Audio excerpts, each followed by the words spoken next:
મિત્રો, જેમ કે આપણે જાણીએ છીએ કે ગોંડલના રાજકારણમાં અત્યારે ગરમાવો જોવા મળી રહ્યો છે।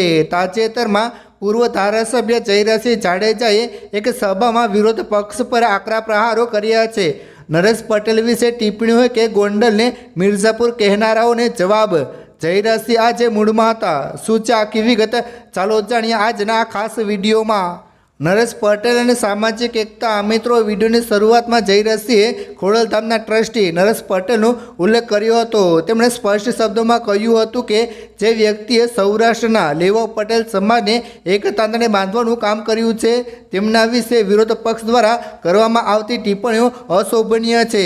તેમણે આ બાબતે નારાજગી વ્યક્ત કરતા જણાવ્યું હતું કે નિસ્વાર્થ ભાવે કામ કરનાર વ્યક્તિનું સન્માન જાળવવું એ લોકશાહીની ગરિમા છે।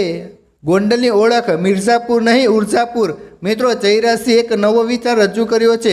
ગોંડલને ઘણીવાર ગુનાખોરી સાથે જોડીને મિર્ઝાપુર કહેવામાં આવે છે, પરંતુ તેમણે કહ્યું કે મારે આ નામમાંથી મિર્ઝા કાઢીને ઉર્જાપુર બનાવવું છે।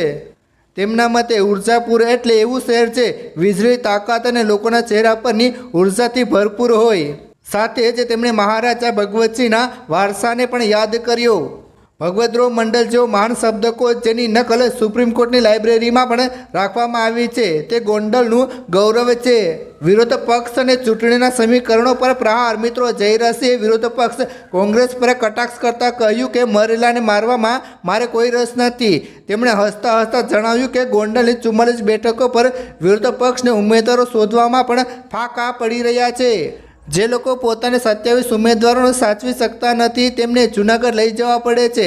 તે 2 લાખની જનતાની સુરક્ષા કેવી રીતે કરશે? તેમણે ઉમેદવારોને ચાઇનાના ડુપ્લિકેટ માલ સાથે સરખાવતા કહ્યું કે જેની કોઈ ગેરંટી નથી તેવા લોકો પર જનતા વિશ્વાસ કરી રહી છે।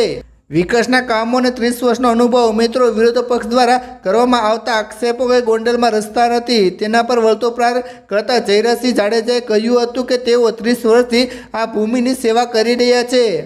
તેમણે પડકાર ફેંક્યો કે 8 મહિનામાં ગોંડલનો અભ્યાસ કરનારા લોકો વર્ષોથી થતા કામને જોઈ શકતા નથી। તેમણે સ્પષ્ટ કહ્યું કે ગોંડલની પ્રગતિ માટે હજુ પણ ઘણું બધું કરવાનું બાકી છે અને તે માટે કટિબદ્ધ છે। જયરાજસિંહ જાડેજાએ અંતમાં કહ્યું કે તેમનો આખો પરિવાર ગોંડલની જનતા માટે સમર્પિત છે।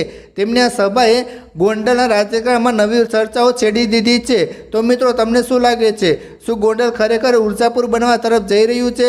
તમારા વિચારો નીચે કમેન્ટ બોક્સમાં જરૂર જણાવજો અને ગમ્યો હોય તો વિડીયો લાઇક કરો, શેર કરો અને જેમ બને તેમ આ વિડીયો લોકોને દેખાડો। ધન્યવાદ।